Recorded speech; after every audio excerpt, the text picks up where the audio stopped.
Nossa, para um povo diferente de nós. Queridos irmãos, a graça e a paz de Cristo, que alegria estar com os irmãos.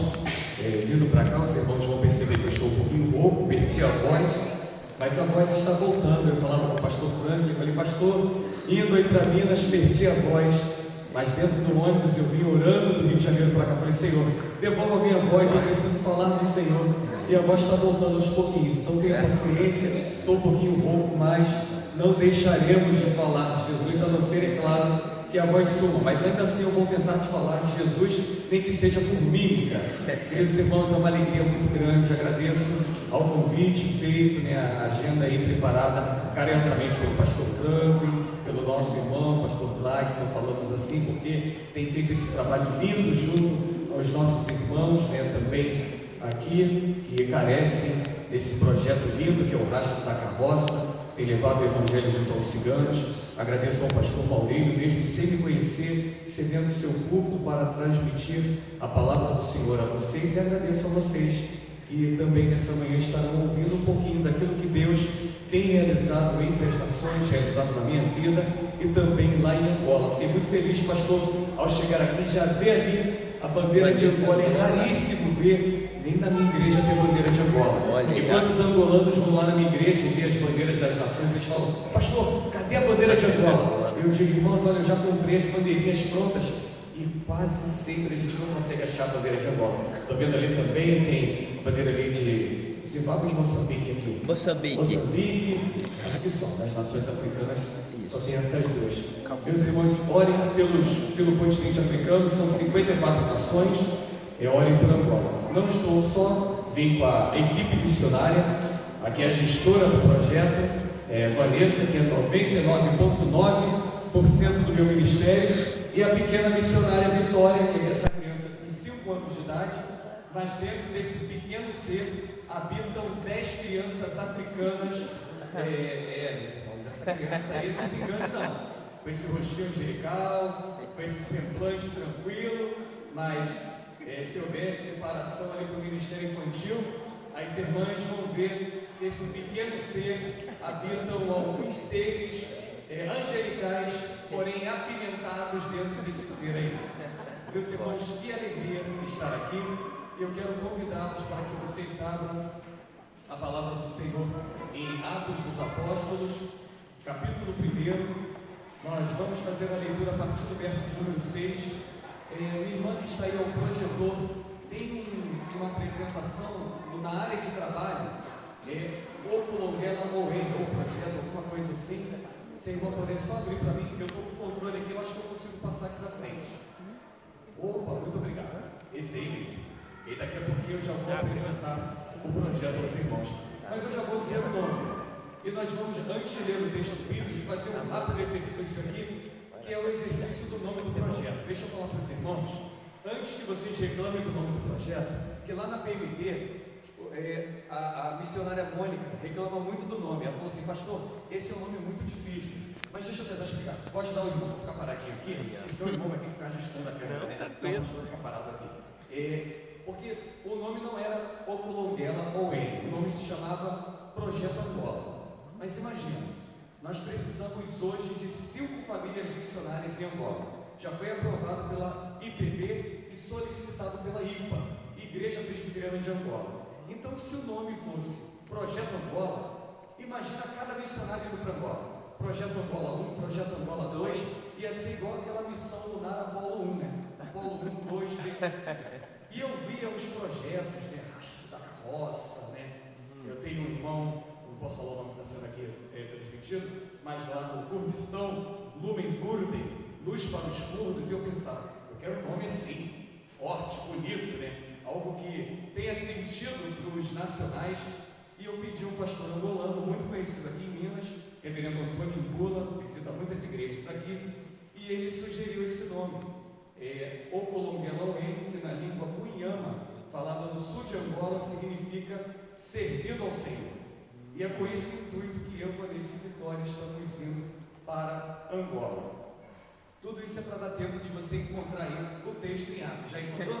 Então, vamos ler. É uma estratégia do pregador. Atos 1, verso 6, o texto diz assim: Então, os que estavam reunidos lhe perguntaram: Senhor, será este o tempo em que restaures o reino de Israel? Respondeu-lhes: Não vos compete conhecer tempos ou épocas que o Pai reservou pela sua exclusiva autoridade, mas recebereis poder ao descer sobre vocês o Espírito Santo, e sereis minhas testemunhas, tanto em Jerusalém, como em toda a Judeia e Samaria, até os confins da terra. Palavra do Senhor. Amém. Queridos irmãos, nós conhecemos bem o livro de Atos dos Apóstolos. Nada mais é do que uma continuação, uma continuidade do que Lucas já havia escrito no Evangelho. E o que Lucas ele escreve no seu Evangelho? Ele fala de Jesus Cristo. Ele relatou tudo aquilo que Cristo começou a fazer e ensinar. Então, ainda que o livro de Atos seja um livro histórico, mas ele é como se fosse um segundo volume do Evangelho que ele já havia escrito, o Evangelho de Lucas. Mas quando nós olhamos aqui nessa película, capítulo 1, a partir do verso 6, parece que a escatologia dos discípulos estava contaminada com vários equívocos. Eles estavam aqui com uma tendência de marcar a segunda vinda de Cristo, estavam preocupados com o que iria acontecer com o reino de Israel. E Jesus ele intervém naquele diálogo dizendo que era uma grande perda de tempo, que era uma grande tolice se preocupar com esse assunto, porque a segunda vinda de Cristo, o reino vindouro, é algo exclusivamente dedicado à economia do Pai. Não é assunto nosso, não é preocupação nossa. Nós até nos lembramos do passado, nós especulamos o futuro, mas nós sabemos que o nosso futuro está seguro nas mãos do Senhor. Amém. Qual é a nossa preocupação? É o presente, é o hoje. E o nosso presente, o Senhor nos deu um grande compromisso de nós anunciarmos o reino. E os discípulos já haviam recebido uma grande tarefa de Cristo, que eles deveriam ir pelas ruas, andar pelas aldeias, pelas cidades, pelos becos, pelos vilarejos, anunciando o reino, testemunhando tudo aquilo que eles viram e ouviram do próprio Cristo. E eu sempre digo lá na igreja que eles viveram aproximadamente 3 anos com Cristo, vivendo com Ele de maneira ininterrupta. Não foram homens que ingressaram no instituto bíblico, eles não fizeram um seminário teológico, porque Jesus Cristo não era apenas alguém que transmitia informações. Jesus ele transformou a vida daqueles homens de uma maneira extraordinária, e aqueles homens desqualificados, aqueles homens iletrados, eles simplesmente revolucionaram o mundo que eles viveram através desse discipulado com Cristo. Conosco não foi diferente. Nós fomos alcançados pelo Evangelho, nós fomos transformados também por Cristo, e Cristo agora nos deu não apenas uma nova vida, mas um novo significado de vida. E essa belezura de vida, permita-me dizer dessa forma, não é algo para ficar contido. Nós fomos chamados para impactar as nações. Nós fomos chamados para testemunharmos o Evangelho no nosso bairro, na nossa cidade e também dentro da nossa própria casa. Amém.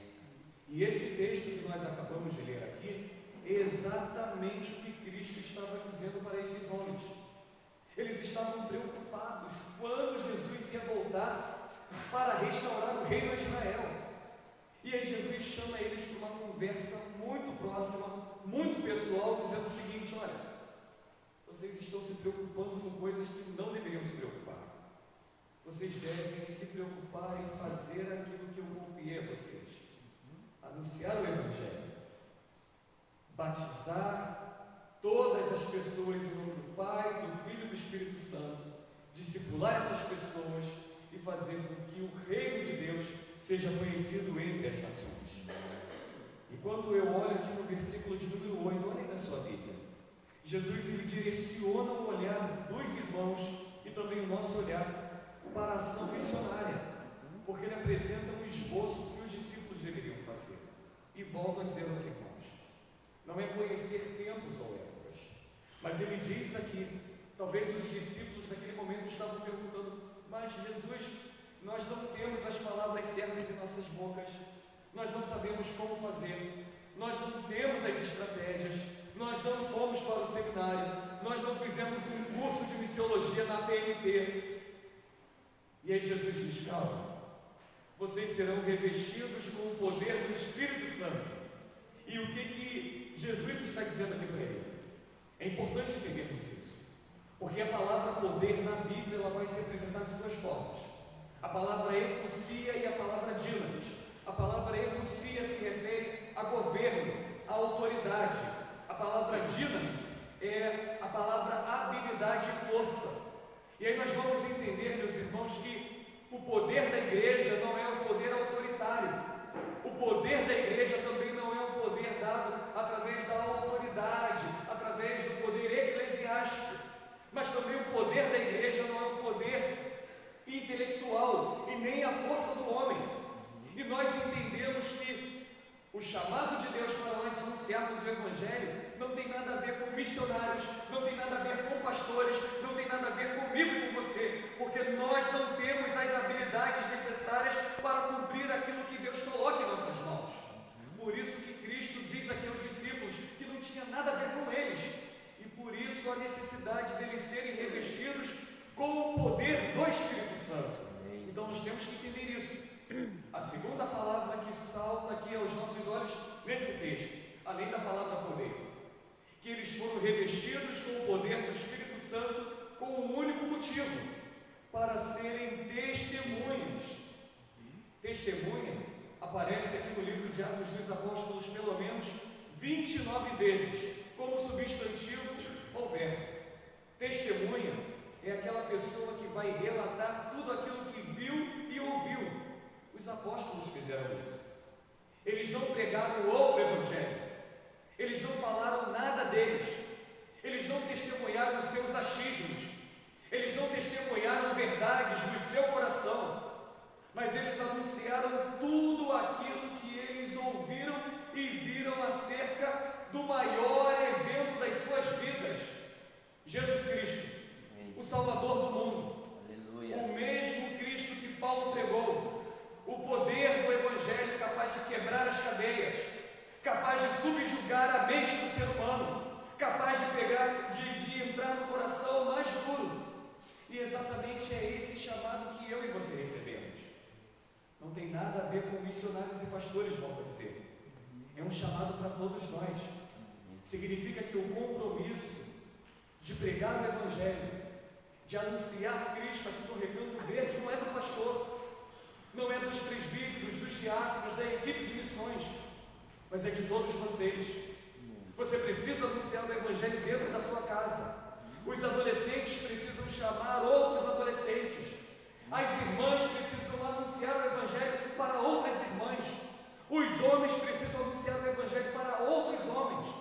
E todos nós, não é vislumbrar o futuro, não é lembrar do passado glorioso, como aqueles que com saudosismos olham pelas lentes do retrovisor, se lembrando dos tempos áureos da igreja, mas é hoje fazer aquilo que Cristo nos convidou a fazer. Amém. E a palavra testemunha, ela faz uma correspondência na Bíblia com uma outra palavra que nós conhecemos muito bem, que é a palavra Marte. Então, quando nós olhamos a palavra testemunha, ela implica numa disposição íntima de não apenas sofrer por causa de Cristo, mas até mesmo de nós entregarmos a nossa própria vida, de morrermos por causa dele. Então, meus irmãos, o chamado de Cristo para cada um de nós é abrir mão mesmo da nossa vida, do nosso tempo, daquilo que nos dá prazer, para sermos testemunhas, anunciarmos, viver e morrer, se assim o Evangelho exigir de nós isso. Aleluia. E deixa eu dizer isso, uma coisa para você muito importante: isso não traz peso, ou melhor, não deveria trazer peso para nós. Isso não é uma obra apenas para o missionário Gladstone, não apenas para a minha família que é missionária, para nós pastores, mas para todos nós. Deus, Ele não precisa de nós. Deus, Ele não precisa de mim e da minha família lá em Angola. Ele é Deus. Ele tem todo o poder no céu, na terra e debaixo da terra. Ainda que Ele não tenha mãos, permita-me alegorizar assim, no estalar dos dedos, Ele pode fazer com que todos os homens caiam ajoelhados e rendidos aos seus pés. Ele poderia mover todo o cortejo celestial, anjos, arcanjos e serafins, para realizar esse trabalho. Mas Ele nos escolheu, e eu volto a dizer, assim como fez com os discípulos, homens desqualificados, despreparados, pecadores, porém salvos pela graça de Deus. Ele nos chamou. Amém. E eu sempre digo o seguinte: se Ele não precisa de nós, por que Ele nos chamou? Para nos dar a oportunidade de nos assentarmos nas primeiras fileiras, para testemunharmos aquilo que Ele já está realizando entre as nações.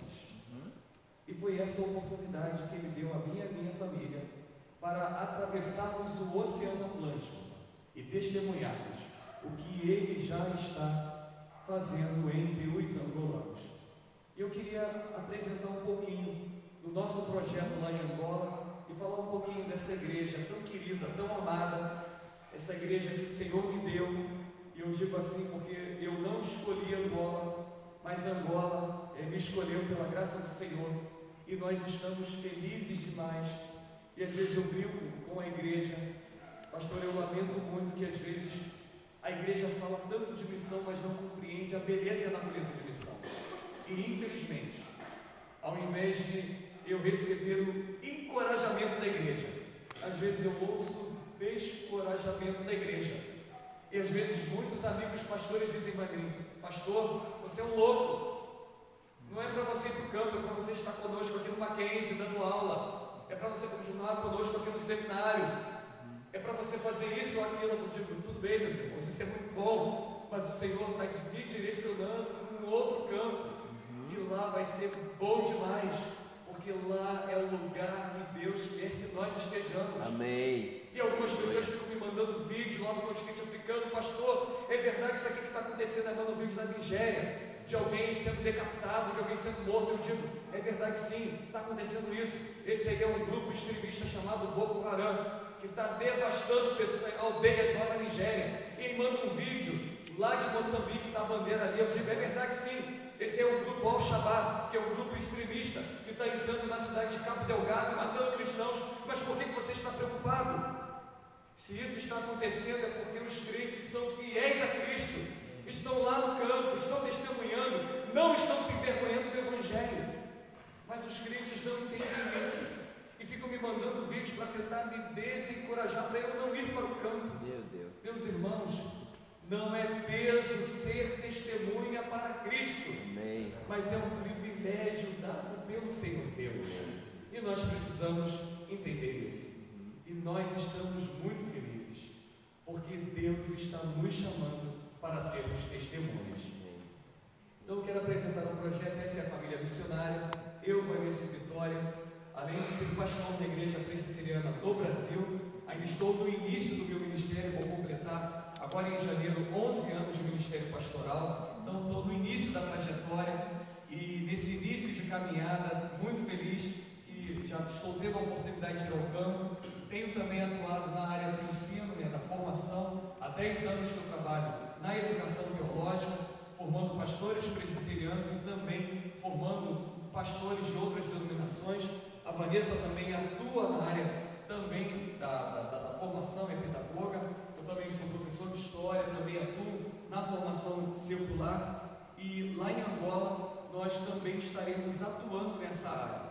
A igreja de Angola ela tem 40 anos de existência, e é uma igreja linda, é uma igreja vibrante, é uma igreja que tem plantado outras igrejas, mas ela tem uma grande demanda. Nós não temos pastores. E por que nós não temos pastores?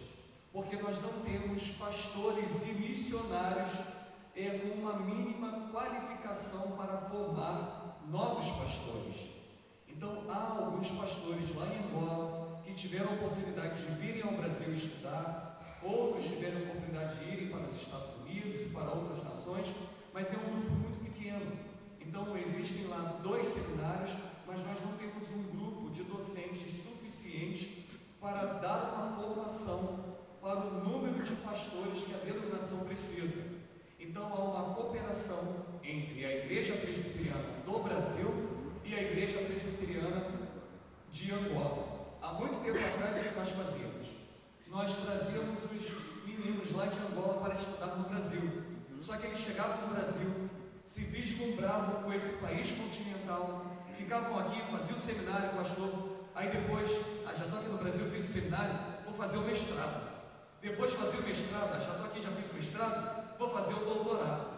Depois de fazer o doutorado, já estava aqui no Brasil, 10, 15 anos, aí já pensava o seguinte: vou ficar logo aqui no Brasil. E não voltavam para Angola. Houve uma segunda tentativa. Nós pegávamos alguns pastores, alguns professores, alguns diretores de seminário e enviávamos para Angola. Mas esses pastores ficavam ali por 15, 30 dias. A Igreja Presbiteriana do Brasil gastava rios de dinheiro e não resolvíamos o problema, porque esses pastores precisavam voltar ao Brasil e a mesma escassez de pastor continuava lá. Já desde o finalzinho da década de 90 nós estamos na terceira tentativa, que é de prepararmos missionários, pastores e também professores de teologia para ficar em Angola, morar em Angola e ali sim dar continuidade na formação teológica. Então não adianta apenas trazer pastores angolanos para o Brasil, não adianta apenas enviarmos missionários por um curto período, não. Nós precisamos que os pastores e missionários brasileiros e professores de teologia fiquem em Angola por 5, 10, 15 anos e por toda a vida. E quando alguém me pergunta: pastor, quando é que você vai voltar para o Brasil? Eu sempre digo: olha, eu espero que o Senhor permita que eu morra em Angola, porque nós precisamos dar continuidade no trabalho naquele país. Amém. É claro, eu não tenho como vislumbrar o meu futuro, conforme vimos aqui. O meu futuro pertence ao Senhor, mas há muito trabalho para fazer naquele lugar. Então nós precisamos de irmãos que vão para Angola para pelo menos estarem desejosos em morrer em Angola, para poder formar quantos pastores pudermos formar ali para a igreja avançar naquele país. Então essa é a justificativa do projeto: irmos para Angola não para passar uma temporada, mas para ficarmos em Angola o maior tempo possível, para, com a graça de Deus, formarmos o maior número de pastores para essa denominação irmã. Amém. Que assim seja. Um pouquinho da cultura do país, meus irmãos.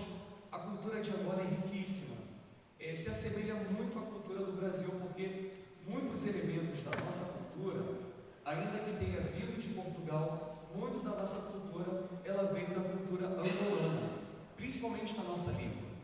Tem muitas palavras da nossa língua que é da língua umbundo, como samba, como moleque, outras expressões.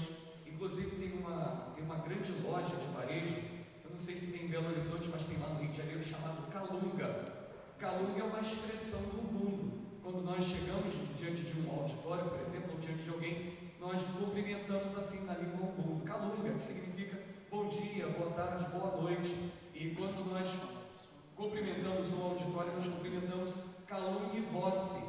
E normalmente as mulheres respondem, né? Os homens dizem Cauê e as mulheres dizem, acho que é Sauê, agora não me recordo. Então, muita coisa da nossa cultura vem de Angola. Então eles têm a cultura da dança, das artes, tem muitas expressões em pinturas, artesanato. A maior dificuldade está na questão da língua para nós, porque muitos dizem: mas Angola faz parte da lusofonia, eles também falam português. Falam sim, português de Portugal.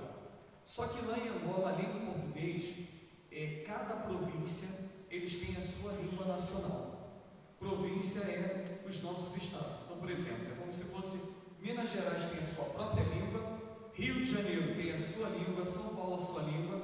Então, o angolano que foi alfabetizado, que foi para a escola, ele fala o português, é a língua do colonizador. Mas além do português, ele fala a sua língua mãe, a língua da sua nação, a língua do seu estado. Então, no culto, como é que funciona no culto? O culto é multilíngue. Se ora, por exemplo, nós vamos morar em Luanda. Lá em Luanda, a língua em Luanda é o Kikongo, é a língua do norte. Mas também se fala o Umbundo e também fala o português. Então, no culto, um ora no Kikongo, se canta no Umbundo, se prega em português. Eita, então, é um culto multilíngue, mas calma, a tradução. Inclusive, algumas igrejas que eu passava, eu pregava em português, e para aqueles irmãos que não sabiam falar português, algum pastor, no finalzinho da mensagem, fazia a tradução para a língua que coube. A moeda é o Kwanza, ela tem uma depreciação em relação ao real. No entanto, Luanda é um país muito caro para se viver. É a cidade mais cara do continente africano. São 54 nações no continente africano. Luanda é equiparada a Paris e Nova York. Luanda já esteve entre as 10 cidades mais caras do mundo para se viver. Então, tudo em Luanda é equiparado ao dólar, é equiparado ao barril do petróleo. Então, Angola, a nação é pobre, quero dizer, os moradores são pobres, mas é um país rico.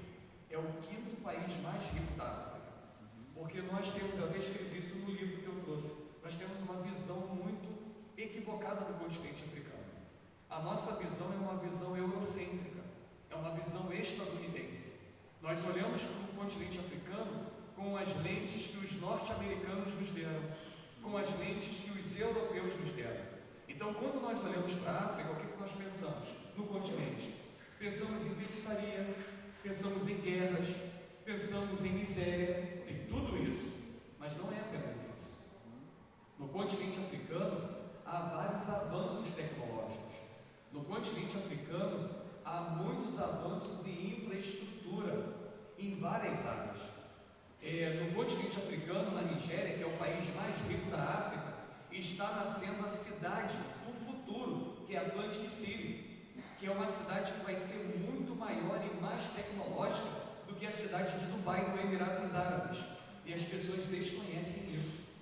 Então nós temos uma visão muito equivocada do continente africano. Então precisamos conhecer um pouco mais da África, mas eu vou ajudá-los nisso, porque se Deus assim permitir, quando chegarmos na África, eu pretendo alugar lá um T4.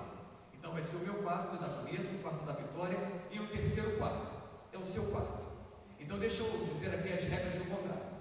Você poderá ficar um tempo lá em casa. Haverá hospedagem, alimentação, mas a passagem aérea é por sua conta. Boa. Porque passagem para Angola é muito caro e missionário não tem dinheiro para pagar. Falando um pouquinho sobre a religião do país. Angola é predominantemente cristã. Então, é claro, como todo mundo, o cristianismo católico tem a sua predominância. Em seguida, a igreja anglicana, ela tem uma grande predominância em Angola, mas hoje nós temos 42% dos cristãos que já professam a fé protestante. O Estado de Direito, ele é laico, mas a igreja protestante, assim como a igreja católica, tem uma abertura muito grande no governo. Lá existe uma TV estatal, não é como aqui no Brasil, lá é tudo ao controle da mídia, é tudo bem dirigido pelo governo, mas nós temos uma abertura. Então, inclusive no nosso aniversário da Igreja Presbiteriana de 40 anos, foi televisionado pela televisão pública de Angola, teve uma cobertura, Então, não há ainda em Angola uma perseguição religiosa, mas hoje nós temos um avanço muito intenso do islamismo em Angola. Então, ainda não há conflitos, mas já temos muitas mesquitas. É muito comum nas ruas ver homens e também as mulheres com vestimentas islâmicas, principalmente a burca. É muito comum, você anda nas ruas, você vê mulheres, adolescentes, crianças com burca. E o africano subsaariano, porque quando a gente olha no norte da África, é importante também entendermos a geopolítica do continente africano. O norte da África, ainda que seja África, não é África. Como assim, pastor? É mundo árabe. Então, quando você olha para o norte da África, todos aqueles países, lembra? Marrocos, Argélia, Líbia, Egito, ainda que eles estejam geograficamente no continente africano, é mundo árabe. E quando nós olhamos aquele cinturão, pegando ali os meus vizinhos de cima, Camarões, Congo, República Central do Congo, Sudão do Sul, Eritreia, Somália, toda aquela turma ali, para baixo, nós estamos olhando para a África subsaariana, África negra. Então nós fazemos ali uma divisão. A parte de cima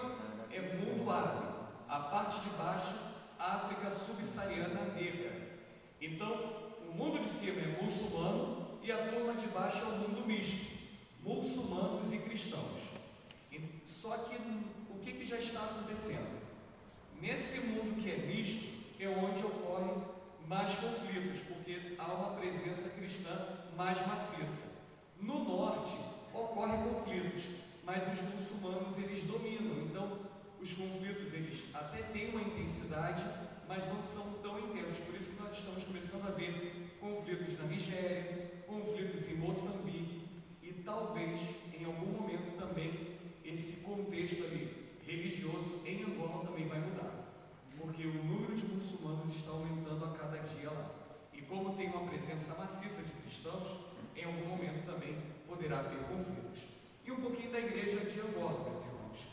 Eu preciso que os irmãos olhem atentamente para esse gráfico, lembrando que a igreja de Angola ela tem 41 anos de existência. 41 anos, para qualquer denominação, é um período que nós chamamos de um período de consolidação. E quando nós fazemos um comparativo, Igreja Presbiteriana do Brasil com a Igreja Presbiteriana de Angola, a Igreja Presbiteriana do Brasil, nos seus 40 primeiros anos, não teve um crescimento que a Igreja de Angola está tendo nesses 41 anos. Está até desatualizado ali. A igreja ela tem hoje 8 presbitérios, 95 igrejas, 85 pastores, um pastor foi ordenado agora recentemente, 2 seminários teológicos, 2 escolas, uma farmácia popular, que eu já vou explicar o que é, e uma cozinha, que é uma espécie de um restaurante popular. E os irmãos estão vendo ali, nós temos 93 igrejas e 85 pastores. Lá eu tenho igrejas com 160 membros e não tem pastor. Então lá eu tenho igrejas que são robustas, igrejas com pessoas, e eu ainda não consegui formar um pastor para enviar para essa igreja que já tem mais de 160 pastores. Enquanto aqui no Brasil eu tenho, às vezes, numa igreja, que é o caso da minha igreja, uma igreja com 80 membros, e na minha igreja eu tenho 2 pastores e um seminarista. Olha o paradoxo, a realidade. Precisamos de pastores para Angola. Mas por que nós não temos o número de pastores suficiente?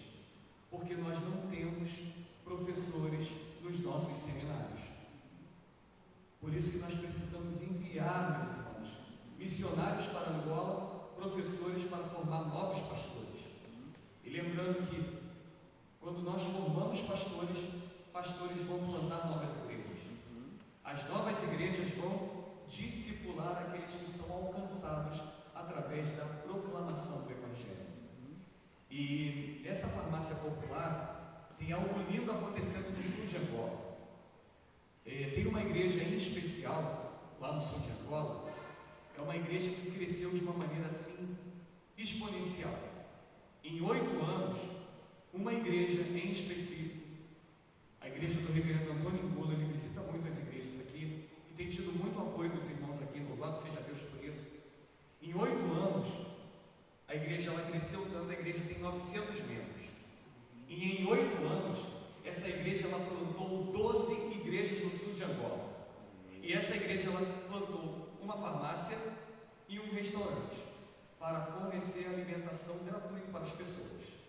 Essa igreja ela se tornou tão eficaz no sul de Angola que quando alguém vai num atendimento médico e o médico atende essa pessoa, ela diz o seguinte: olha, toma aqui a receita do medicamento, e se você não tiver dinheiro para comprar o remédio, vai lá na igreja presbiteriana que eles vão dar o remédio gratuitamente para você.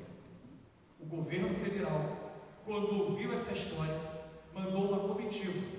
Eles saíram da capital do país e foi uma comitiva conhecer essa igreja presbiteriana que atende as pessoas, que prega o Evangelho, mas que fornece remédio. E eles descobriram que essa igreja montou um restaurante, e o governo fez um desafio: se vocês montarem um restaurante, nós vamos aparelhar esse restaurante aqui com os utensílios. E eles abraçaram o desafio e montaram o restaurante. E essa igreja hoje, eles conseguem se deslocar 1000 quilômetros. É como eu sair do Rio de Janeiro indo para Santa Catarina.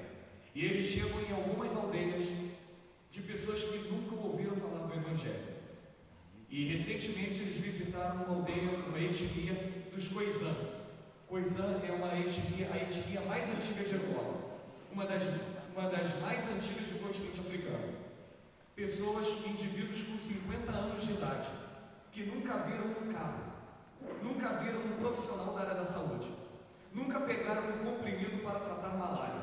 E lá em Angola, malária é o que mais mata o cidadão angolano. E o segundo índice de mortandade é acidente de trânsito. Não sei se alguns irmãos receberam a notícia, esses dias, acho que foi anteontem, houve um acidente de ônibus, 2 missionários da Jocum foram vitimados. E nesse acidente estava lá numa serra, 300 metros de altura, Serra da Lema. E houve um sobrevivente, milagre. E até os angolanos, isso acontece lá toda hora em Angola. E quando chegou a equipe da igreja presbiteriana nessa aldeia, levando médicos, profissionais da saúde, e lá na aldeia eles perguntaram: quem são vocês? Porque o governo não veio aqui, o partido não veio aqui. Quem são vocês? Quem mandou vocês aqui? E eles disseram: nós somos a igreja presbiteriana. Quem nos mandou aqui foi o nosso Deus. Mas eles são animistas. Eles não compreendem quem é Deus. Eles não entendem Deus como nós entendemos. Deus no relacionamento pessoal. Deus que coexiste em 3 pessoas, a saber, Pai, Filho e Espírito Santo, coeterno, coegual, consubstancial. Eles não entendem que eles oram para um Deus que os ouve e os atende, um Deus que se compadece das suas necessidades. Mas eles conseguem entender categoria de deuses. E eles pensaram: os nossos deuses não fazem isso por nós. Quem é o Deus de vocês? E eles disseram: o nosso Deus se chama Jesus Cristo. E aí é o poder de Deus, dinamis, conforme Paulo dizia, que é capaz de quebrar o jugo do pecado, capaz de penetrar no coração mais duro. E aqueles homens se ajoelham, sentam no chão, choram e dizem o seguinte: nós queremos conhecer esse Deus. E lá dentro do quipombo dessa aldeia, há mais ou menos 10 meses, foi plantada uma igreja. Depois eu vou mandar fotos para o pastor Franklin para ele mandar para vocês. E está em campanha, a igreja está sendo levantada lá. Por enquanto ainda está só o cercado, né? a parede. E já tem mais de 160 pessoas congregando lá. Glória a Deus, aleluia. E não tem pastor para apacentar aquelas pessoas. Deus está verdadeiramente salvando nações. Mas precisamos de pastores para apacentar aquele povo. E aí, meus irmãos, eu queria apresentar aqui alguns alvos do projeto. Então, é claro, nós estamos indo para Angola, para a glória de Deus, a serviço de Cristo e em submissão ao Espírito Santo. Qual é a estratégia do nosso projeto? Chegarmos em Angola ainda em janeiro de 2026. Eu estou entregando a igreja lá no Rio de Janeiro, eu estou no meu pastoreio, entrego a igreja agora em janeiro. A igreja agora em agosto passa por eleição pastoral. Eu sou pastor efetivo da minha igreja lá no Rio de Janeiro. Então entramos em janeiro em Angola para a glória de Deus e com a permissão dele. Iniciaremos esse período de adequação, entraremos nesse período de preparação, de aculturamento, de interação com os irmãos, identificando as necessidades do campo e ali, é claro, para a glória de Deus, servindo.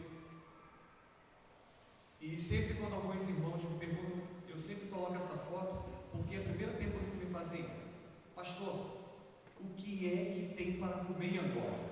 E eu sempre digo: tem tudo. O problema de Angola não é falta de comida. Angola é o 5º país mais rico da África. São 54 países. A grande dificuldade é a distribuição das riquezas. Então algumas pessoas têm tudo e algumas pessoas não têm nada. Então o prato comum do angolano é esse prato aqui. E eu vou fazer um exercício com os irmãos, eu sempre faço exercício. Eu sei que tem muitos irmãos e irmãs aí, hábeis na culinária. Eu vou fazer a pergunta aqui, o pastor Franklin já está treinado, já sabe. Vou perguntar aqui aos irmãos: alguém arriscaria dizer o que seria essa fina iguaria aqui? Alguém no auditório? Você arrisca dizer? Couve, né? Couve? Lembra couve, realmente. Mas ainda não é couve. Mais alguém se arrisca? Brócolis, lembra brócolis, mas também não é brócolis, mas está próximo. Serralho. Oi? Serralha. Serralha? Serralha. O que seria isso aí? Ai, Eu também não sei. Oi, o que seria, mais ou menos? É feito por quê? é muito conhecido aqui no estado de Minas. Tá. Oi? No interior de Minas é muito. Mas qual é a planta? Parecida parece com uma ervaninha? Tá, não é não. Alguém aqui falou do outro. Espinafre? Lembra a textura, até o sabor, mas não é espinafre não. Oi? Pasta de berinjela? Também não. Acho que eu vou ter que contar para vocês. Isso aqui é folha da mandioca. Folha da mandioca. Nós chamamos lá em Angola de quizaca. A folha da mandioca é tóxica, ela faz mal ao nosso organismo, mas eles sabem preparar bem lá, então tem um tempo lá que fica na água, banhada e tudo mais. Vamos passar para o outro aqui. E esse aqui em cima, tem risca? Oi? Todo mundo que olha na foto assim de longe, parece mesmo que é um filé de peixe, mas não é não. Oi? Não entendi. Opa, chegaram perto.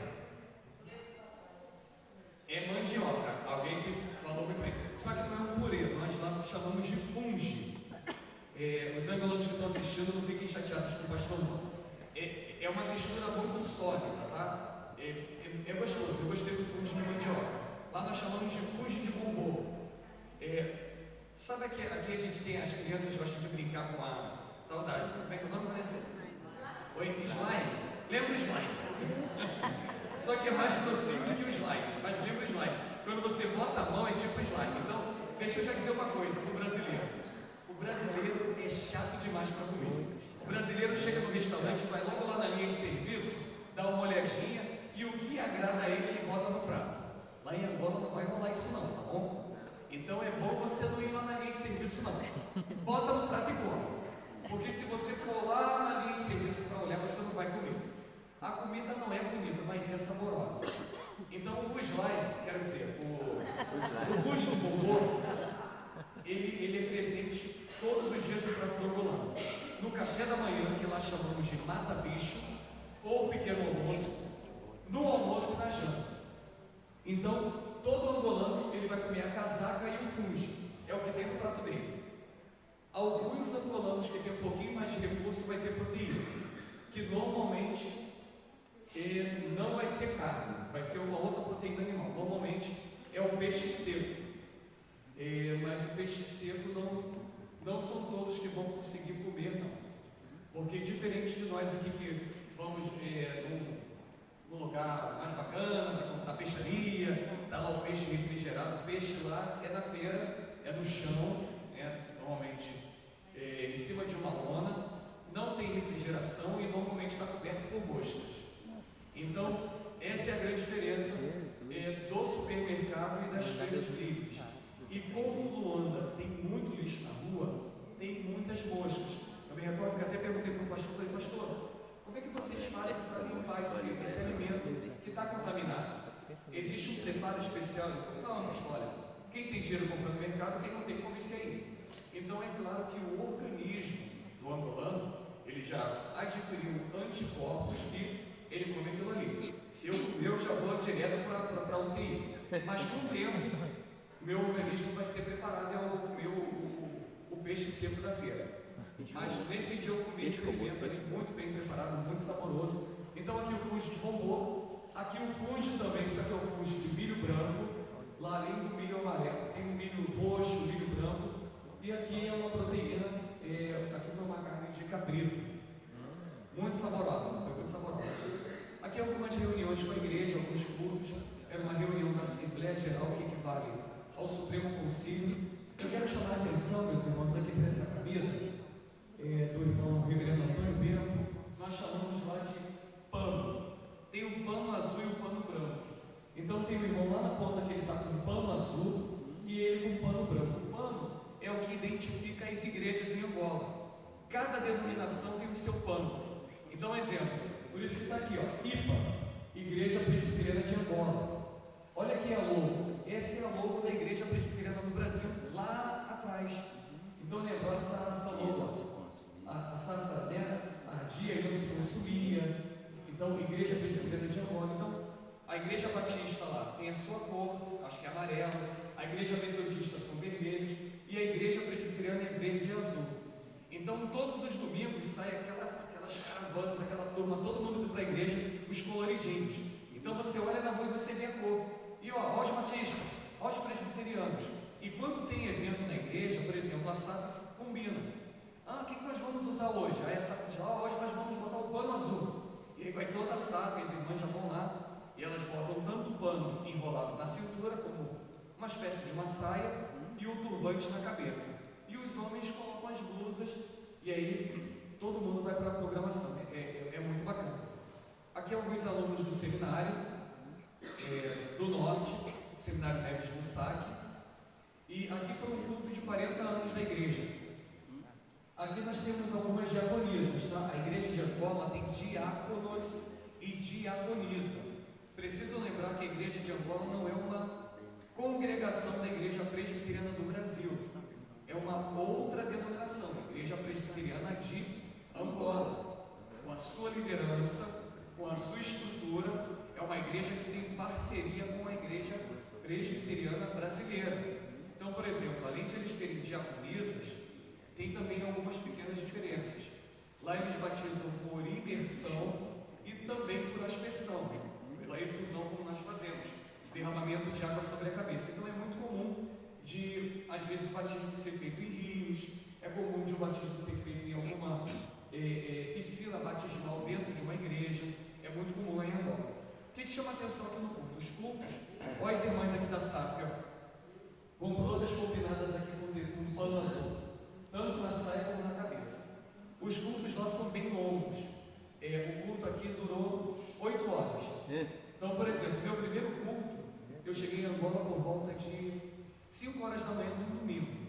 E aí o pastor me buscou no aeroporto, eu sempre conto essa história. E aí o pastor falou assim, vamos lá para casa que vai ter um mata-bicho.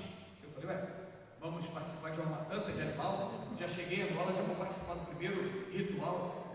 Lembra que eu disse a vocês? Mata-bicho é o café da manhã. E eu dizia aos irmãos ontem, que quando eu cheguei na igreja, na casa do pastor, e eu preocupado, falei assim, eu tenho que causar uma boa impressão. E eu me comportei como um lord inglês, como um gentleman. E aí o pastor botou aquele café da manhã, muito bem preparado, mas eu, todo comedido, comi bem pouquinho, tomei um cafezinho, comi um pãozinho, e o pastor oferecia mais, não, pastor, já estou satisfeito. Fomos para a igreja. Chegamos na igreja às 8h30 da manhã, chegamos atrasados, já estava na escola bíblica dominical, que começou às 8h, e eu não tinha me alimentado bem. O culto começou às 9h. Primeiro EBD, de 8 às 9, depois o culto. Eu era o mensageiro. Culto rolando, aquele culto maravilhoso. E culto lá em Angola, meus irmãos. O pessoal cantando, muita dança, que é algo da cultura africana. Deu 10 horas, deu 10h30. E eu já preocupado, porque que horas que termina a escola dominical? 11 horas da manhã, não é isso? E já se aproximando do horário término, e o pastor não havia me anunciado. E eu cutuquei um pastor brasileiro que estava comigo, que foi missionário da PNT em Angola. Eu falei, pastor, já está quase acabando o DVD e o pastor não me anunciou ainda.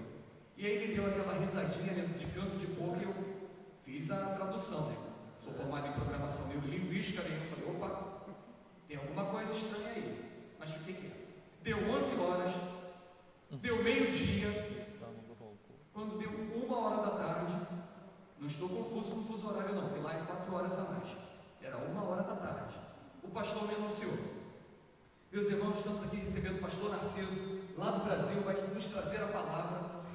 E eu já estava, meus irmãos, vocês sabem. Tomei café 7h30 da manhã. Cheguei na igreja 8h30. E passaram a palavra para mim 1h da tarde. E aí eu fiz aquela pergunta que todo pastor faz. Qual é a pergunta? Quanto tempo eu tenho para pregar? E aí o pastor olhou para mim com um semblante sereno, 2 horas. E eu tive essa reação que vocês tiveram. O pastor percebeu a minha aflição, aí ele disse assim para mim, se 2 horas for pouco, pode pregar 3. É claro que eu não fiz isso, meus irmãos. Eu preguei 40 minutos. Só que depois, pastor, eu descobri que lá em Angola, quem prega 40 minutos é porque não estudou. Não se preparou para pregar o sermão. Mas ainda assim, os irmãos foram muito misericordiosos. eu devolvi a mensagem 1h40 da tarde. Quando eu devolvi, uma irmã da SAF se levantou e começou a cantar na língua Kikongo, a língua falada lá no norte. Aí o pastor começou a traduzir, dizendo assim: olha, ela gostou da mensagem. Eu, por quê, pastor? Porque ela está cantando isso. E aí quando ela cantou, é efeito cascata. Toda a SAF se levantou e começaram a cantar. Eu falei, tudo bem, é o pós-lúdio. Depois do pós-lúdio, o pastor vai impetrar a bênção e nós vamos para casa. É 40 da tarde, temos que almoçar, né? Só que quando a SAF sentou, a UPH levantou e começou a cantar. Eita, Depois da UPH, a UPA. Depois a UMP. 2 horas, 3 horas, 4 horas. Meus irmãos, eu já tinha sentado. E o povo em pé, cantando, dançando, trenzinho na igreja, e eu sentado já. Quando deu 4h20, aí o pastor anuncia: meus irmãos, vamos nos colocar de pé. Eu nem aguentava mais pregar. Vamos ficar de pé e vamos para casa. E eu lá dentro, né, aquele ser que habita dentro de você, lá no subconsciente eu gritei: já é hora, né, pastor? Já acabei esse culto, né?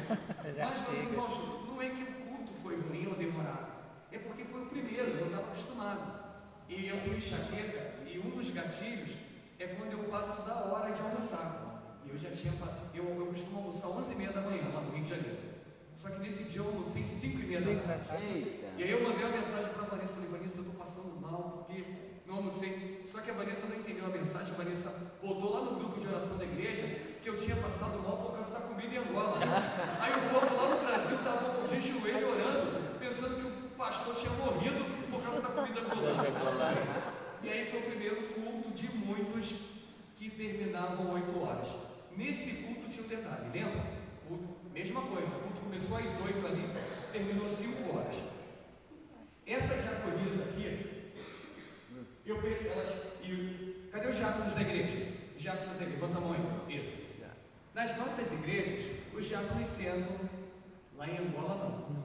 8 horas de culto em pé. E os diáconos, eles ficam exatamente como elas estão ali, viradas para o púlpito, encostadas tipo sentinela, soldado, olhando tudo. E aí eu percebi que a irmã estava de salto alto, já cansada, 8 horas de culto, e ela se escorou no banco. Eu olhei para a irmã por uns 5 segundos. A irmã deu um salto, veio correndo na minha direção. Pois não, pastor? Eu, nada, irmã, eu só te olhei. Aqui eu sei que não tem esse problema, mas lá no Rio de Janeiro, eu fico lá do púlpito com meus diáconos, chamando e tal, e os diáconos lá atrás, conversando sobre o jogo do Flamengo, olhando no mural. Eu já até uma vez fiz uma proposta no conselho de botar um rádio comunicador para eu poder lá no púlpito. Diácono fulano, comparecer aqui no púlpito. Mas não foi aprovado. O conselho não aprovou meu comunicador, porque poderia dar conflito com o radinho do narcotráfico lá no Rio de Janeiro. Mas lá em Angola não. Prontidão para o serviço. E numa igreja específica, eu vi uma diaconisa com uma varinha na mão. Eu falei assim, pastor, pastor, os miúdos aqui, que lá é português de Portugal, né? Eu falei, os miúdos aqui estão dando trabalho que a mãe veio até com a varinha para a igreja. Pastor, não, meu irmão, não é nada disso.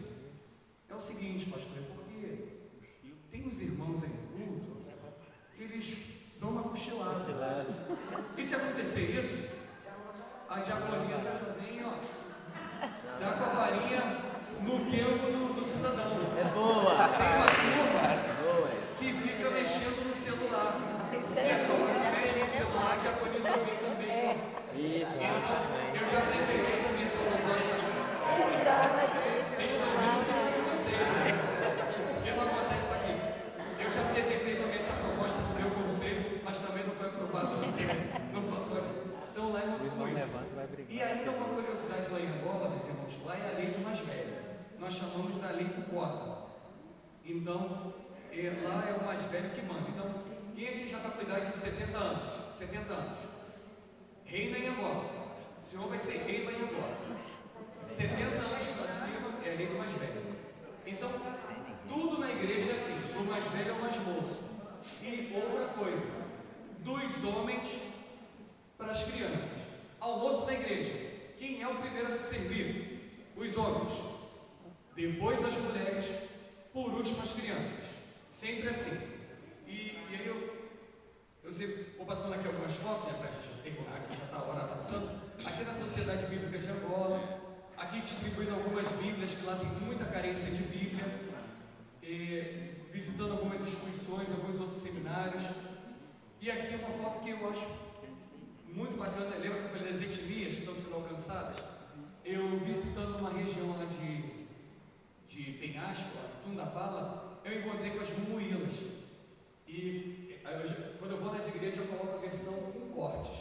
Mas quando eu mandei para a minha igreja, a primeira foto eu mandei a versão original. E aí uma jovem lá da minha igreja viu a jovem ali sem blusa e falou: pastor, manda essa mulher colocar uma blusa. Eu falei: não. Aqui nas Mumuílas, a nudez não está na questão de ficar com os seios de fora. Lá elas usam, todas elas ficam com os seios de fora. A nudez está no tornozelo. Elas não podem ficar com o tornozelo de fora. Então as Mumuílas, elas ficam com os seios de fora, mas o tornozelo fica coberto. E eu dei uma olhadinha lá no tornozelo para conferir. E se o tornozelo ficar descoberto, é um escândalo na sociedade. E elas usam também alguns adereços, né? Tanto no cabelo quanto no pescoço, que é o que vai dizer o status social, se ela é solteira ou casada. Não importa se ela é solteira ou casada, todas elas ficam, até as meninas que estão com a blusa coberta, elas até se cobriram na hora que eu fui tirar foto. Eu estava até falando isso ontem com o pastor Franco. Mas normalmente, aí só uma que nem se preocupou em se cobrir. Mas a maioria ficam direto com a blusa assim. E o que elas passam no cabelo para poder fazer esse efeito? Elas pegam uma gordura animal, tipo uma manteiga, misturam com uma espécie de um tijolo cru, um tijolo de adobo, fazem ali uma pasta, passam no corpo, que além de ser uma espécie de um desodorante, também é um repelente natural para inseto. E é incrível que mesmo elas ficando alguns dias sem tomar banho, não fica nenhum odor. E elas também fazem esse adorno, né, no cabelo e no pescoço, que é o status social dali. E elas são mulheres guerreiras. E eu até estava brincando com os irmãos que eu estava com uma missionária canadense. E aí quando eu me aproximei delas para tirar foto, falei: ó, eu não posso ver essa etnia e não fazer uma fotografia para mostrar no Brasil. E a missionária canadense, que está lá há 30 anos em Angola, ela falou assim: eu não quero nem chegar perto delas. Eu falei: opa, deve ter algum perigo aqui, né? E aí depois que eu fui descobrir que elas eram guerreiras. E normalmente elas que fazem tudo, elas que saem para caçar, elas que fazem tudo na aldeia delas. E eu poderia, se eu contrariasse elas, eu poderia ter sido até morto e não sabia. Aí depois eu falei para a missionária, falei: olha, no ruim, elas me davam um chute aqui na ribanceira, mas se acontecesse isso, eu ia me encontrar com Cristo. E elas não falam português, elas falam a língua nacional, mas eu achei curioso que uma palavra em inglês elas sabiam. Depois que eu tirei a foto, elas viraram para mim e falaram o seguinte: eu tirei a foto, elas foram muito gentis, tomaram na foto, falei: poxa, tudo bacana, nem falam português, não conhecem a minha língua, mas aceitaram tirar foto. Aí uma virou para mim e falou o seguinte, quando eu estava indo embora, ela me chamou e falou assim: dólares, tinha que pagar a foto, só que eu não tinha dólares. Aí eu puxei a moeda lá de Angola, o Kwanza, ela olhou para a moeda dela: dólares, e eu não tinha dólares. E aí ficamos naquela negociação, aí a missionária já foi se afastando, tipo assim, ó, agora você vai ver o que vai acontecer. Mas, gente, vou usar uma expressão do carioquês: eu sou cria do Rio de Janeiro, não vou sair do Rio de Janeiro para morrer lá com a tribo, fui negociar, né? E aí na programação neurolinguística, elas entenderam, disse o seguinte: só tem isso aqui, ou aceitam a moeda de vocês, ou não vão receber nada. Dei as costas e fui embora. E hoje estou aqui para contar a história. Não morri, graças a Deus. Então, e nessa cultura das mulheres, a mulher lá em Angola é empoderada. As mulheres fazem tudo. Inclusive, lá em Angola, quem carrega peso são as mulheres e não os homens. Acabou o botijão de gás em casa. Quem troca o gás? As mulheres. Então, todo o trabalho pesado são as mulheres. Inclusive, é muito curioso, a gente vê muito isso. As mulheres em Angola, elas botam uma criança pendurada na frente, uma outra criança pendurada nas costas, botam uma carga pesada 40, 50 quilos na cabeça, uma bolsa de um lado, uma bolsa do outro, 3 filhos segurando numa mão, 3 do outro, e aquela mulher pendurada com um monte de coisa. E o marido? Quase isso. O marido, ó, vai lá na frente, ó, tranquilo, com as mãos livres. Calma. Antes de vocês fazerem julgamento do valor sobre o varão, por que o homem está com as mãos livres lá em Angola? Porque na cultura angolana e africana, é o padrão do homem bíblico. Quem é o homem? É o sacerdote do lar, é o provedor, é o mantenedor da casa, é o defensor da família. E o homem africano, uma vez que lá na savana africana pode surgir um predador feroz, uma fera selvagem, um perseguidor truculento, o homem precisa estar com as mãos livres para defender a esposa e os filhos. Isso não é lindo, irmãos? Hoje nós não temos mais animais soltos na savana, mas a cultura permanece. Então já falei para a Vanessa, eu vou matriculá-la no CrossFit, porque tem muita carga para ela carregar lá dentro. Então a cultura permanece de pé. Então aqui está uma escola, já está terminando aqui o álbum de fotos, é o Complexo Escolar Sola Grácia. E aqui algumas visitas, né, que nós fizemos em algumas instalações. Aí aqui eu estava visitando a farmácia popular, eu fiquei muito feliz e surpreso, que eu pensei que fosse encontrar assim algo improvisado, não, com farmacêutico. Lembra? A visão, as lentes que nós temos, é o que o americano nos passa, é o que o europeu nos passa. Meus irmãos, todos os profissionais que temos aqui tem Angola, tem médico, tem dentista. O que se tem lá é uma estrutura menor, é claro. Nessa região, você vai no dentista, você não consegue fazer canal. O dentista ele diz o seguinte: olha, eu posso arrancar o seu dente. No Cunene, que faz fronteira com a Namíbia é a Europa dentro do continente africano. E muitos angolanos nessa igreja, eles precisam ir para a Namíbia para poder ter um atendimento de saúde. E por isso que eu falei para vocês que essa igreja está sendo assim, um oásis dentro do deserto. Igreja presbiteriana. Porque eles estão oferecendo medicamento numa região que nem hospital tem medicamento. Eles estão oferecendo médico, dentista, enfermeiro, numa região que nem os hospitais têm. Então assim, não é simplesmente o assistencialismo, mas é uma região em que há uma necessidade de pregar o Evangelho, mas também há necessidade de apresentar o Deus através de humanidade. Deixa eu explicar para vocês. Há aldeias ali, conforme eu disse aqui, não é o nosso contexto, em que todas as pessoas aí fora já ouviram falar de Adão e Eva, já ouviram dizer que Jesus Cristo nasceu de Maria, que Jesus é filho de um homem chamado José, humanamente falando, do carpinteiro. Lá não. Nessa aldeia eles não têm essa compreensão. Então eles adoram muitos deuses. Deuses é categorias. Então quando eles ouvem um Deus que é apresentado numa categoria superior ao Deus deles, eles querem conhecer esse Deus. Então é uma porta muito especial. E através dessa porta, aí vem o milagre do Senhor Jesus Cristo, aí vem o poder do Evangelho. O Espírito Santo tem entrado nos corações. E aqui eu saí com a turma aqui no Jipe, e aí entramos pela savana, já por algumas horas, e estávamos indo numa igreja. Eu perguntei assim para o pastor, está demorando muito para chegar na igreja? E ele falou assim: não, está chegando, a igreja está ali na frente. E eu olhava, meus irmãos, não tinha igreja, só tinha savana. E eu pensava assim comigo: gente, não é possível, esse pastor está doido, que igreja ele está vendo? E de repente o Jeep foi perdendo velocidade. Eu já olhei logo para o ponteiro do combustível, né? Missionário brasileiro é tudo chato, né? Eu falei: gente, vai acabar o combustível aqui, vamos. E eu olhei já para o meu cantil, a água do cantil também já estava pela metade. E eu já fui pensando nas possibilidades. Eu falei: vou ter que guardar aqui a água, porque a gente vai ficar aqui algum tempo para alguém nos resgatar. Mas só que a gente estava chegando na igreja mesmo. E o Jeep para, e o pastor falou assim para mim. Eu falei: parou por quê? Acabou o combustível? Não, pastor, já chegamos na igreja. Eu: cadê a igreja? E a igreja, meus irmãos, aqui ó, a igreja aí. Aí chegamos na igreja. A tal da igreja debaixo de uma árvore não é história de missionários. Existe, meus irmãos. E essa igreja aqui é uma igreja, estava fechada, tá? No dia que eu fui. Eu fui durante a semana, a igreja só funciona aos domingos. 60 pessoas congregam nesse lugar.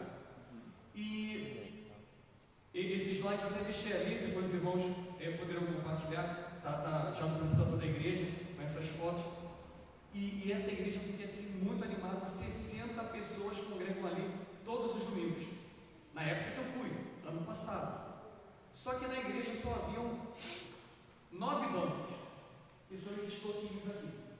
Aí havia um toco de uma árvore inteira e 9 bancos. E aí eu nem preciso fazer a pergunta, né? Quem são as 9 pessoas que sentam nos bancos? Primeiro os homens. Tem uma mulher grávida. Quem é que senta primeiro? Vocês já aprenderam. Não é a mulher grávida não, tá? Tem uma mulher com criança de colo. Quem é que senta primeiro? Os homens. Primeiro os homens mais idosos, depois as mulheres mais idosas, depois as crianças. Então primeiro sentam os homens, né? E aí a turma vai sentar no chão e a turma está lá na igreja todo domingo. E o culto dura quanto tempo? 8 horas. De 6 a 8 horas. Todos os cultos. Ali. E eu saí dessa igreja e a árvore que eles escolheram para ser a igreja não tinha nem folha. É porque eu acabei esquecendo, eu não tirei, acho que eu tirei, mas não coloquei ali. Era uma árvore até grande, eu esqueci o nome da árvore. Ela tem um tronco grosso, mas ela tem vários, só dá para ver um pedacinho dela. Ela tem essas ramificações de galhos e ela faz pequenas sombras em algum momento, mas é só o sol. Eu fui em junho nesse local e lá faz muito frio, porque como é que é o clima ali? Que nós também não temos essa compreensão do continente africano. Durante o dia faz ali os seus 30, 35 graus, mas à noite faz 12, 10 graus. Então a mudança climática é assim absurda. E as pessoas, quando elas chegam de manhã na igreja, está um pouquinho frio, durante o culto está muito sol e no final do culto está frio de novo. Então é esse padrão de culto que elas ali enfrentam durante o domingo, nesse período de inverno. Aqui são os outros seminaristas, assim como eu falei com os irmãos ontem, eu chamo de destaque aqui esse aluno, é o meu aluno mais idoso lá no seminário, já com 70 anos, se forma esse ano, está desejoso para ir para uma das nossas igrejas lá pastorear. E esse aqui foi um aluno meu, que é o diretor do seminário hoje. Esse aqui também foi um aluno, hoje é secretário lá do seminário. Alguns outros alunos que também passaram por nós. Esse aqui foi o pastor que foi missionário lá em Angola, o reverendo Erasmo. Hoje ele serve na igreja presbiteriana lá em Piracicaba. E aqui o reverendo Lula, aqui tem muitas parcerias aqui em Manhuaçu, em algumas outras igrejas. Sempre que está aqui por Minas Gerais, Belo Horizonte, ele que deu o nome ao projeto. Esse pastor tem 8 anos de ordenação. Ele é pastor da igreja presbiteriana central do Corrêne. A igreja dele que eu mencionei, que tem 900 membros, não é para a glória dele, é para a glória de Deus, mas é um irmão que tem sido muito usado por Deus. Ele, assim, o Senhor tem derramado muito da sua graça na vida dele. Só na UCP da igreja dele tem 280 crianças. É muitas crianças lá. E ele plantou 12 igrejas no sul de Angola. A Igreja Universal era muito forte nessa região. E aí houve muitos escândalos, os irmãos já ouviram falar, envolvendo a Igreja Universal em Angola. E a Igreja Presbiteriana, através da misericórdia do Senhor, ela ocupou essa brecha que a Igreja Universal deixou lá. Todas as pessoas que a Igreja Universal ela chegava lá, construía poços, fazia várias ações, e hoje as pessoas, após perceberem qual era o intuito dessa igreja lá, eles começaram a ver o trabalho, a seriedade, a mensagem que era pregada pela igreja presbiteriana, e fora as etnias nessas aldeias que foram alcançadas pelo Evangelho, muitas pessoas que não queriam mais saber do Evangelho por causa do escândalo da Universal estão recomeçando a caminhada na igreja presbiteriana com esse pastor. Então, assim, algo também para glorificarmos a Deus, porque muitas pessoas às vezes que se decepcionam com outras pessoas, com outros crentes e com outras denominações, abandonam o Evangelho. e essas pessoas estão recomeçando a caminhada na igreja presbiteriana. E aqui é uma foto final, que eu sempre coloco, que foi a foto da reunião que eu participei lá, que foi a reunião do que equivale ao nosso Supremo Concílio aqui. E eu sempre coloco para os irmãos alguns pedidos de oração. Nós estamos aí tramitando a documentação da Vitória, para poder tirarmos aí o passaporte dela. Temos orado, por novos intercessores e parceiros, pelo processo junto ao consulado angolano. É muito difícil, é mais fácil morar nos Estados Unidos do que morar em Angola. É um processo muito duro, mas queremos que Deus vai preparar tudo, pela nossa saúde física, mental e espiritual, e pela igreja de Angola, meus irmãos. A igreja, ela precisa muito das nossas orações. A nação angolana, ela tem enfrentado muitos problemas. Recentemente, foi no domingo passado, houve uma grande manifestação no país, devido ao aumento do preço do combustível. Eu não posso dar alguns detalhes aqui, devido à transmissão, mas há muitas reclamações da população quanto ao governo, e além da ameaça do islamismo, ainda há uma instabilidade política que, se não for resolvida nos próximos anos, o país poderá voltar a uma nova guerra civil, poderá voltar, e Angola foi um dos últimos países africanos a sair de uma guerra. Foi uma guerra muito dura, milhares de pessoas foram mortas. Ainda hoje estamos desenterrando minas do país, tanto que o país hoje se tornou especialista em lidar com amputações. Então, dentro das igrejas ainda há muitas pessoas que lutaram na guerra, ainda há muitas pessoas que ainda são anistiadas, ainda há muitas pessoas que estão na diáspora e não podem voltar para Angola. Então, assim, ainda há esse contexto ainda de sofrimento por causa da guerra civil que houve no país, e ainda há essa eminência de um possível conflito, tanto numa questão política, tanto numa questão religiosa devido à ameaça islâmica. E o angolano, ele diz isso. O angolano, ele conhece muito bem a guerra. E ele diz assim: nós não vamos permitir que os muçulmanos façam conosco o que eles fizeram com outras nações. A igreja lá diz isso. Nós iremos para a guerra. E eles irão.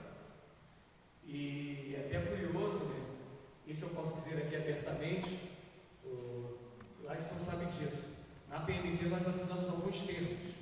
Um dos termos se nós morrermos no campo, o nosso corpo não voltará para o Brasil. Mas há um outro termo que nós assinamos, que nós, missionários no campo, mesmo que seja dado a nós o porte de arma, nós não iremos colocar a mão em armas. Eu ainda não assinei esse documento. Mas é claro, eu não penso em fazer isso. Mas eu não sei qual será o contexto futuro.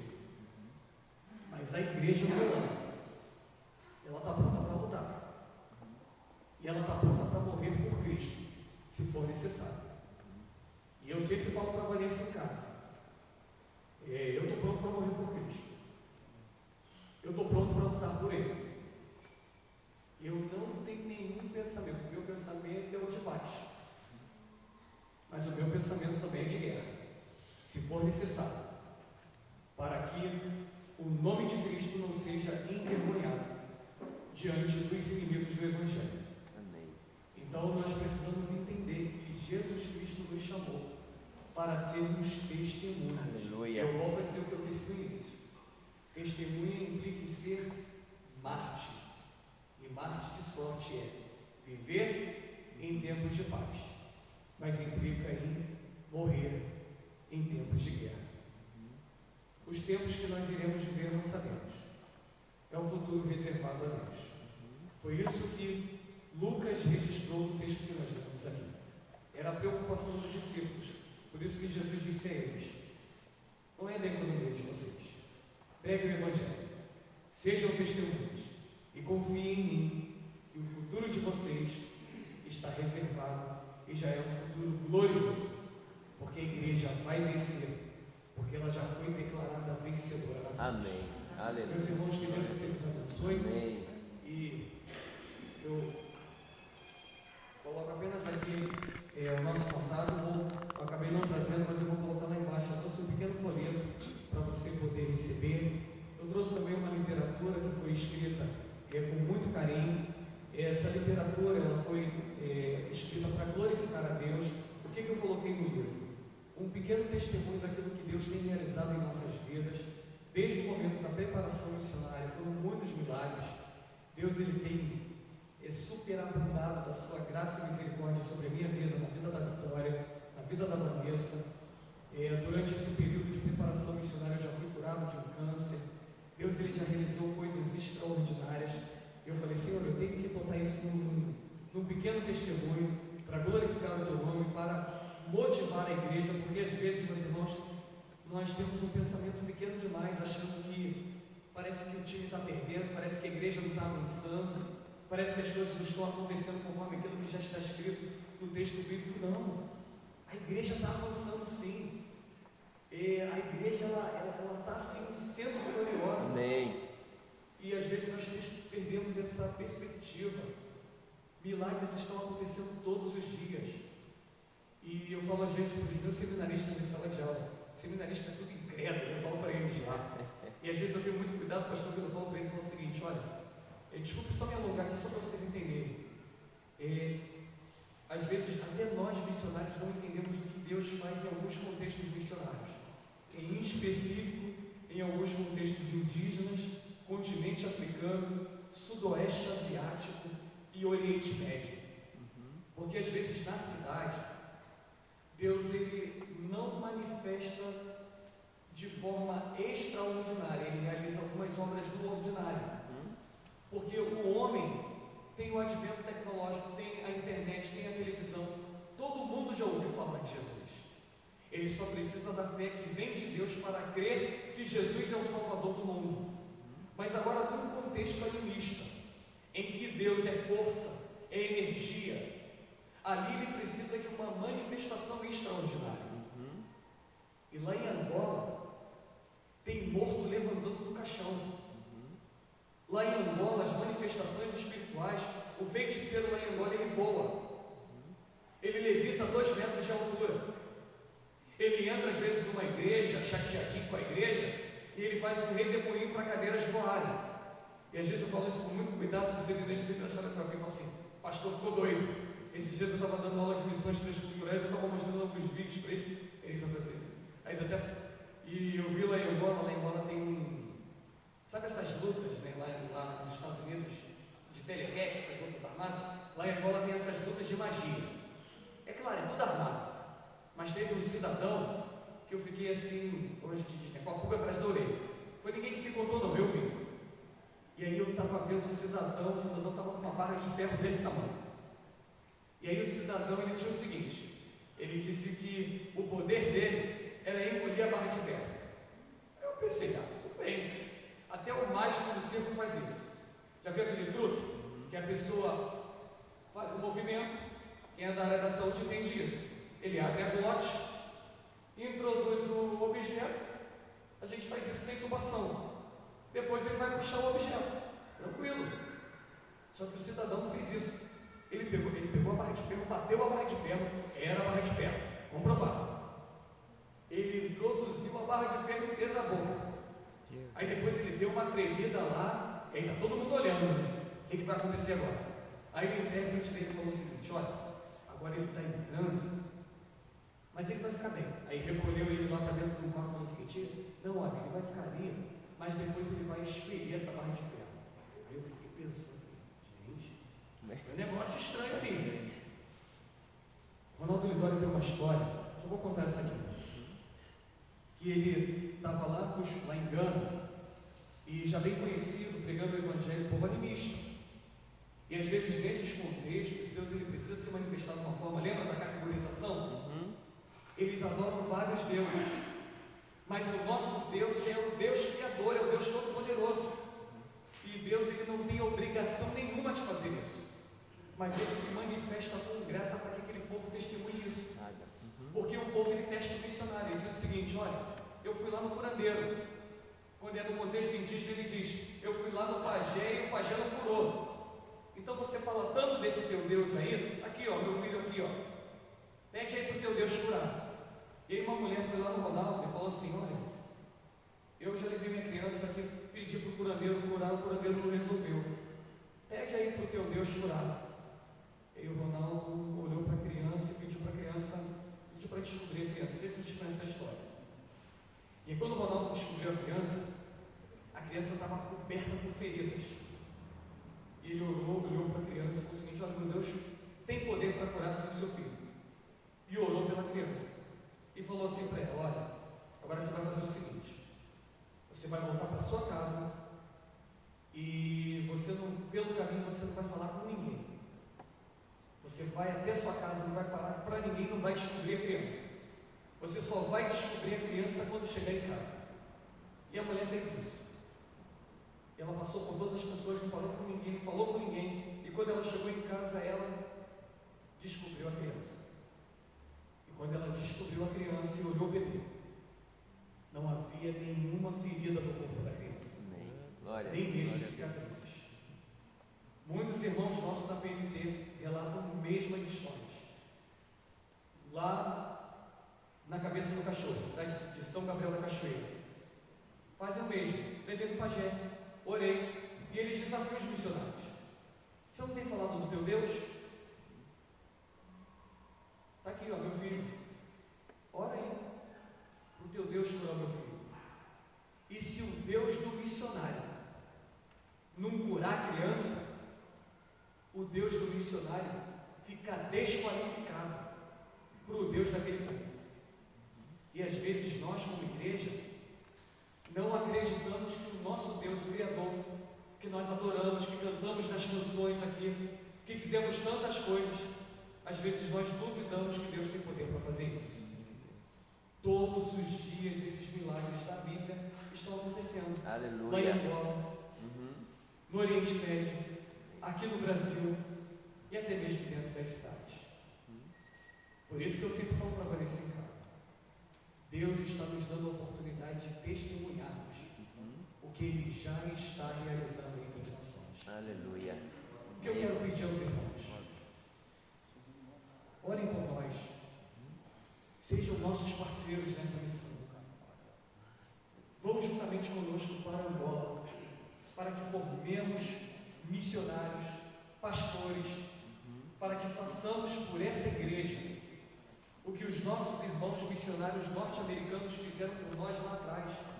Olha que nos tornamos Igreja Presbiteriana do Brasil. E eu creio, meus irmãos, que a Igreja Presbiteriana de Angola vai ser uma das maiores igrejas em Angola. Amém. Que assim Mas seja. ela precisa, Deus não precisa de nós, mas aquela denominação precisa da nossa parceria, precisa do nosso apoio. E eu preciso dizer uma coisa para vocês: nós não somos heróis. Eu não sou corajoso. Tem pastor, tem irmãos que olham para mim: poxa, o pastor Ricardo é um corajoso, está deixando tudo. Eu não sou corajoso não, irmãos. Nós não somos heróis. Eu só entendi o chamado e o direcionamento, como você também entendeu o seu chamado para estar aqui.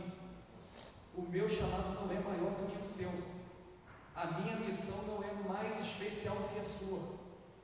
O nosso chamado não tem mais nobreza do que o seu chamado para estar aqui na igreja de Recanto Verde.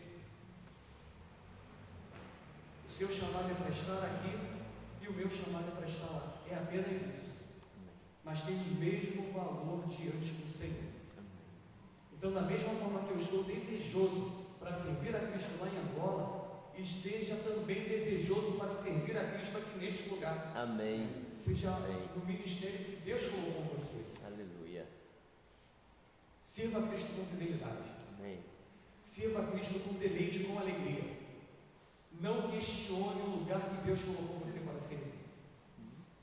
Junte-se a nós nessa missão e ore por nós. Amém. Que Deus os abençoe. Amém. Queria só fazer um pedido especial, pastor. Sim. No final, quando nós encerrarmos, eu queria nos reunirmos aqui na frente, a igreja. Uma foto. Eu trouxe aqui a bandeira de Angola para a gente fazer uma foto. Sim. E lembra que eu falei aos irmãos, quando os angolanos chegaram lá na igreja, não tinha uma igreja, não tinha bandeira. Eu falei para eles: todas as igrejas que eu visitar, eu vou tirar uma foto com a bandeira de Angola. e vou mandar para vocês. E eu tenho feito isso. E eles ficam vibrando, porque eles sabem que todos os lugares que nós passamos, nós falamos da igreja. Eu falo com muito orgulho, porque é uma igreja que tem pouca estrutura, mas é uma igreja que não só mudou, mas é uma igreja que tem mudado a minha vida. Por isso que eu tenho lançado esse desafio. Não sejam apenas intercessores e, se Deus permitir, em algum momento, parceiros, mas eu também lanço desafios. Conheçam Angola, e a nossa casa estará aberta para receber vocês, para conhecer Angola, porque Angola espera por cada um de vocês, porque eles querem conhecer vocês. E eu creio que, se vocês tiverem contato com Angola, eu falei isso com o pastor ontem, Angola assim mudou a minha maneira de ver a igreja brasileira. E se vocês conhecerem o que Deus está fazendo lá em Angola, Angola vai mudar também a forma de vocês verem a igreja, de vocês verem a vocês mesmos, assim como aconteceu comigo. Amém. Então eu desejo isso também para vocês. Volto a dizer, Aleluia. não tem nada a ver com algo especial, tem a ver conosco, com aquilo que Deus quer fazer com nós, Amém. com cada um de nós. Deus assim nos Amém. abençoe. Como diz os abençoe. Quem está procura, suporte na Rio. Obrigado. Deus esteja com vocês. Deus os abençoe. Nós vamos levantar, vamos vir aqui à frente, vamos tirar uma foto junto com o pastor Ricardo. Vai lá, reverendo Ricardo. Na quinta-feira, o reverendo Ricardo vai estar pregando aqui na igreja. Eu quero pedir a cada um dos irmãos que multipliquem o que aconteceu hoje de manhã, multipliquem essas notícias, para que quinta-feira a igreja esteja repleta. Natinho. A nossa bandeira de Angola lá. Teve um dia desse que eu pareci. Vou mirar aqui primeiro. Porque tiveram vários eventos aqui de escola, várias crianças andam. Aí, pessoal, você deixa